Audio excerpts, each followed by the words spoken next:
deskripsi singkatnya adalah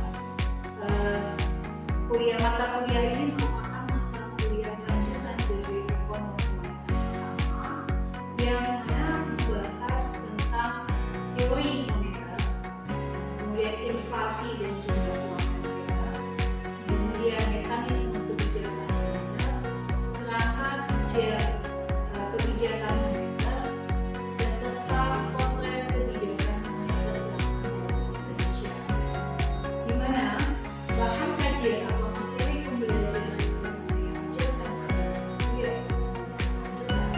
itu adalah terdiri dari teori dasar moneter, jumlah uang moneter, teori inflasi, bank Indonesia, perbankan di Indonesia, serta potret kebijakan moneter Indonesia, kebijakan moneter konvensional dan cedera, mekanisme transmisi kebijakan moneter, efektivitas kebijakan moneter, dan pendukung kebijakan moneter. CPL, capaian pembelajaran dari mata kuliah ekonomi moneter ini adalah agar yang pertama mampu mengaplikasikan teoritis ilmu ekonomi harapan khususnya di bidang ekonomi industri, ekonomi publik, ekonomi pertanian, ekonomi sumber daya manusia dan teknologi, ekonomi internasional, serta ekonomi moneter dan ekonomi regional. Kemudian mampu CPR yang disampaikan itu mampu menerapkan secara logis, teoritis, kritis, sistematis, dan inovatif dalam konteks pengembangan ilmu ekonomi, menerjemahkan atau menerapkan pemikiran secara logis, inovatif dalam konteks pembangunan dan pengembangan implementasi ilmu ekonomi yang memperhatikan dan menerapkan nilai umumnya yang sesuai dengan bidang keahliannya. Kemudian mampu menunjukkan kinerja mandiri, bermutu dan berstruktur. Di sini saya memakai bahan pustaka utama. Buku utama yang saya pakai adalah Lasmiatun dan kawan-kawan tahun 2023, buku dengan judul ekonomi moneter. Kemudian saya memakai Nopiring ekonomi moneter. Kemudian saya memakai Dian Malindra matematika ekonomi. Sedangkan pustaka pendukung saya itu saya memakai Riwayat Sudirman di tahun 2024, itu tentang kebijakan fiskal, moneter, teori dan empirika. Itu pustaka pendukung saya, ditambah lagi dengan jurnal secara nasional maupun secara internasional. Di sini saya media pembelajaran yang saya pakai adalah berdasarkan proyektor, monitor, kemudian laptop dan WhatsApp Office. Kemudian, dari RPS yang saya gunakan, RPS ya, dari pertemuan pertama sampai minggu. Warahmatullahi wabarakatuh. Waalaikumsalam warahmatullahi wabarakatuh. Ya, selamat siang. Bu. Hari ini pertemuan kita yang pertama yaitu mata kuliah ekonomi moneter lanjutan. Maka sebelum saya memulai mata kuliah tersebut, izinkan saya memperkenalkan diri. Yang ada kata pepatah, tidak kenal maka tidak sayang, tidak sayang maka tidak cinta. Oke, baik. Di sini saya akan sebelum saya kasih materi, saya akan berikan RPS. Tahu RPS kan? Tahu ya, pasti tahu ya, udah semester lanjut ya. Nah, RPS di sini saya akan berikan pertemuan pertama sampai pertemuan ke-16, di mana pertemuan yang pertama saya akan membahas tentang dasar-dasar daripada ekonomi moneter. Kemudian di pertemuan kedua saya juga akan menjelaskan jumlah uang beredar yang istilahnya adalah JUB. Kemudian yang di pertemuan ketiga, saya juga akan menjelaskan tentang teori daripada inflasi. Kemudian yang keempat, saya akan menjelaskan tentang mengenai Bank Indonesia. Dan pertemuan kelima, saya akan menjelaskan tentang perbankan yang ada di Indonesia. Kemudian yang pertemuan ke-6, saya akan menjelaskan tentang potret kebijakan moneter di Indonesia. Kemudian pertemuan ke-7, saya juga menjelaskan tentang kebijakan moneter secara konvensional. Nah, di pertemuan ke-8 itu kita UTS. Dari UTS ini nanti akan saya buat ujiannya di pertemuan pertama sampai pertemuan ke-7. Nah, pertemuan ke-9 saya akan menjelaskan tentang kebijakan moneter secara syariah. Jadi ada dua, konvensional dan syariah. Di pertemuan ke-9, kemudian di pertemuan ke-10 saya akan menjelaskan tentang kebijakan moneter. Nah, kebijakan moneter pertemuan ke-11 itu saya akan menjelaskan tentang mekanisme transmisi kebijakan moneter. Pertemuan ke-12 saya akan menjelaskan tentang efektivitas kebijakan moneter. Bagaimana dia efektif atau tidak, itu akan saya jelaskan di pertemuan ke-12. Kemudian di pertemuan ke-13 saya akan menjelaskan tentang pendukung dari kebijakan moneter. Kemudian pertemuan ke-14 ada sistem kebijakan daripada nilai tukar di pertemuan ke-14. Kemudian pertemuan ke-15 di sini saya akan menjelaskan tentang tantangan kebijakan moneter.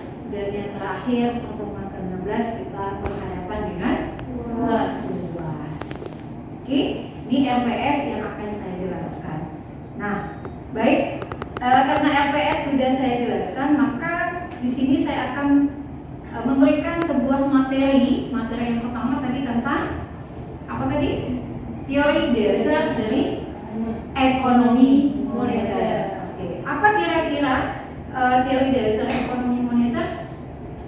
Nah, teori dasar ekonomi moneter itu pasti ada yang namanya permintaan dan penawaran uang. Nah, teori permintaan dan penawaran uang, kita jelas pertama kali kita lihat adalah apanya, yaitu perkembangan ekonomi moneter, di mana ekonomi moneter ini titik beratnya pada permintaan akan uang. Kenapa? Karena inilah yang merupakan bidang yang sejak awal menjadi perdebatan antara berbagai aliran teori klasik maupun teori Keynes. Ini jelas ada perbedaan pendapat mengenai tentang teori permintaan dan penawaran. Kemudian dalam teori penawaran, uang itu tidak dijumpai perbedaan secara fundamental seperti halnya teori permintaan uang.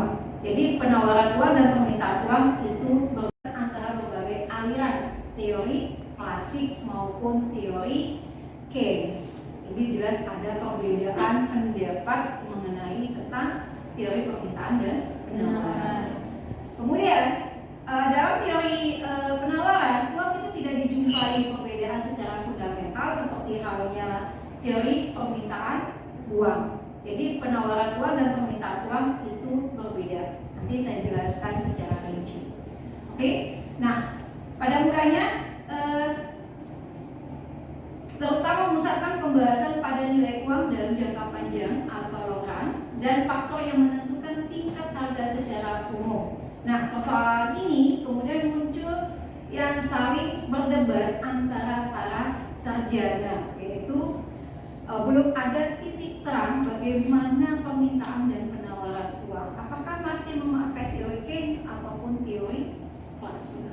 Nah, seperti itu. Nah, ada dua kelompok. Ada dua kelompok yang menentang. Yang pertama, kelompok pertama itu uang diterima masyarakat karena uang dibuat dari barang-barang berharga ataupun karena uang itu dapat ditukarkan secara bebas dengan barang berharga tadi. Nah, kemudian yang kedua, ini yang disebut dengan dasar perkembangan kelompok yang pertama yang diistilahkan adalah commodity theory. Nah, commodity theory itu pasti menjelaskan antara uang yang diterima masyarakat itu karena dibuat dari barang yang berharga uang itu dapat ditukarkan secara bebas. Itu disebut dengan commodity theory. Oke? Nah, ada kelompok yang kedua. Apa itu kelompok yang kedua? Kelompok yang kedua itu adalah uang diterima masyarakat karena setiap orang mengetahui bahwasanya uang itu dapat ditukarkan dengan barang-barang dan jasa. Nah, apa teorinya? Teorinya dikenal dengan nama pure quantity theory. Oke? Jadi uang itu bisa diterima dari barang dan jasa. Kalau tadi tidak kan?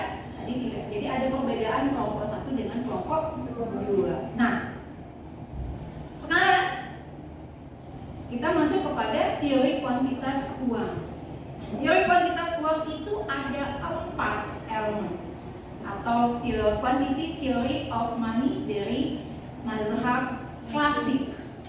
Jadi ini dari klasik ya, bukan dari Keynes. Nanti kita bahas tentang menurut si Keynes. Ini kita bahas tentang klasik dulu. Nah, ada teori yang mengatakan teori kuantitas sederhana ataupun quantity theory Ricardo. Kemudian ada yang namanya transaction equation atau transaction validity approach. Kemudian apa lagi? Income flow equation of exchange. Kemudian apa lagi? Inverse equation of exchange. Nah, apa itu?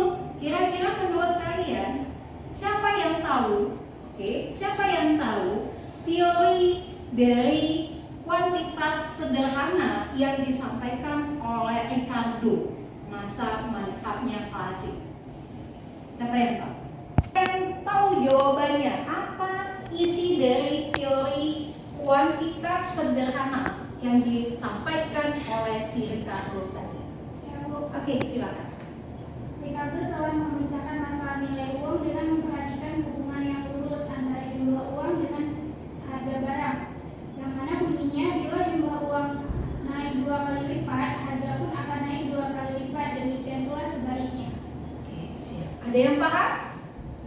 Paham semua? Jadi itu bunyi daripada teori Ricardo. Tapi nilainya dapat 100. Oke? Tapi nilai 100 sudah ada di tangan, nilai A ya. Ya, oke, baik. Nah, ya betul yang disampaikan oleh Lisa tadi. Ada 3 motif demand yang terhadap uang menurut si Keynes tadi. Apa saja kira-kira? Sebelum saya jawab, ada yang tahu? Ada? Ada yang tahu? Oke, kalau tidak tahu, ada yang tahu? Kalau tidak tahu, inilah jawabannya. Berarti ada 3. Apa saja dia? Yaitu demand untuk bertransaksi. Yang kedua adalah demand untuk keperluan berjaga-jaga, dan ada demand untuk keperluan spekulasi. Jadi ada 3 demand. Demand itu apa? Permintaan, Supply, penawaran. Oke, sip, mantap. Ya kan? Oke. Nah, ini dia. Apa saja? Kita lihat. Untuk transaksi menurut si Keynes, ya, kalau tadi menurut klasik beda ya sama menurut si Keynes. Nah, demand untuk bertransaksi itu adalah MDT sama dengan fungsi daripada Y. Y itu apa? Pendapatan. Berarti jumlah uang yang beredar itu adalah fungsi daripada pendapatan. Artinya apa? Permintaan uang untuk transaksi dan berjaga-jaga itu tergantung pada pendapatan. Berapapun pendapatan kita harus beradanya transaksi jaga-jaga. Untuk apa? Transaksi jaga-jaga. Untuk jika kita dalam kondisi yang mendesak, contoh kalau kita sakit, kemudian kalau kita dapat musibah alam, ya musibah alam kan, kemudian kita harus kebakaran, kemudian musibah alam banjir dan gempa dan lain sebagainya, itu kita harus ada menyisihkan uang kita untuk motif berjaga-jaga. Menurut si Oke, beda ya sama si penawaran si Ricardo tadi ya, jelas berbeda. Nah, ini dia. Oke, ini permintaan uang untuk transaksi dan berjaga-jaga. Perlu seseorang atau masyarakat selalu menginginkan memegang uang kas. Uang kas itu berarti uang tunai. Harus ada uang tunai, walaupun nantinya ada kita sisihkan untuk tabungan, ya berbeda. Nah, uang kas untuk tujuan adalah sebab karena penerimaan tidak selalu selaras atau sepadan dengan pengeluaran. Jadi antara pendapatan dengan pengeluaran itu jelas berbeda. Oke, paham sampai di sini? Oke, baik. Permintaan uang untuk tujuan transaksi itu meningkatkan jika penerimaan dan pengeluaran tidak sinkron pada berbagai keadaan. Utang piutang tidak sempurna dapat dibagi menjadi dua transaksi. Oke, ini dia. Jadi permintaan uang untuk transaksi dianggap tergantung pada tingkat pendapatan. Kalau pendapatan kita tinggi, maka pengeluaran harus. Kalau pendapatan kita tinggi, kira-kira pengeluaran kita harus rendah dong. Kalau kita pendapatan kita tinggi, maka pengeluaran kita harus rendah. Kenapa? Karena ada motif berjaga-jaga tadi yang harus kita simpan. Kalau pendapatan kita tinggi, pengeluaran kita tinggi, berarti kita tidak ada motif berjaga-jaga di situ. Oke? Paham? Fungsi L dan T, ini L, kemudian T di atas. Oke, ini ada lagi pendapatan. Oke, ini fungsi L dan T. Nah, K itu condongan daripada L dan T. K ini condong. Ini ya, berarti ada kecondongan di sini. Itu sama dengan sudut yang dibentuk oleh fungsi LT. LT yang di atas sama dengan Y. Berarti ini adalah kurva menurut si Keynes untuk transaksi berjaga-jaga. Oke, ini dia kurvanya. Kemudian ini rumusnya. Sudah? Nah, bagaimana kalau kurva untuk spekulasi? Nah, ini untuk pada spekulasi. Kurva untuk spekulasi juga berbeda dengan kurva yang tadi. Jelas ya? Kalau berjaga-jaga dengan spekulasi berbeda. Kalau spekulasi itu apa? Spekulasi apa? Spekulasi adalah motif dari Keynes pada waktu tingkat harga tinggi, jumlah uang yang dimiliki masyarakat untuk motif spekulasi sedikit. Itu artinya. Oke, sedangkan pada waktu tingkat bunga rendah, maka jumlah uang yang dibutuhkan masyarakat untuk motif spekulasi sangat besar. Itu arti daripada spekulasi. Kalau jaga-jaga tadi berjaga-jaga karena ada situasi yang mendesak. Kalau spekulasi tidak. Beda ya? Beda. Oke, ini kurvanya. Nah, bagaimana dengan liquidity trade? Nah, liquidity trade itu menggambarkan bahwa tingkat bunga yang begitu rendah, elastisitas permintaan uang kas menjadi tidak terhingga besarnya. Oke, paham sampai di sini? Oke, baik. Kalau tidak ada pertanyaan kira-kira? Tidak ada. Baik, kalau tidak ada, kita akhiri pertemuan kita hari ini dengan mengucapkan hamdalah. Alhamdulillahirabbil alamin. Baik, saya akhiri dengan salam. Terima kasih. Assalamualaikum warahmatullahi wabarakatuh. Waalaikumsalam.